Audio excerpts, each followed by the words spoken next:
Hello everybody and welcome.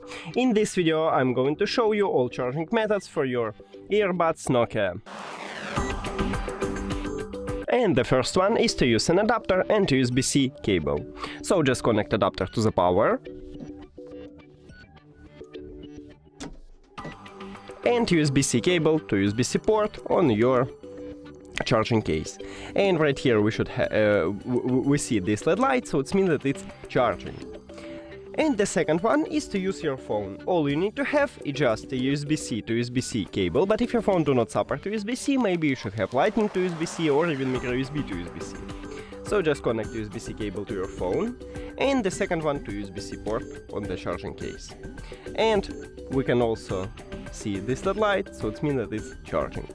That's it. Thank you for watching this video. If you found it helpful, please consider subscribing to the channel and leave the like on the video. It's really important to us. See you later!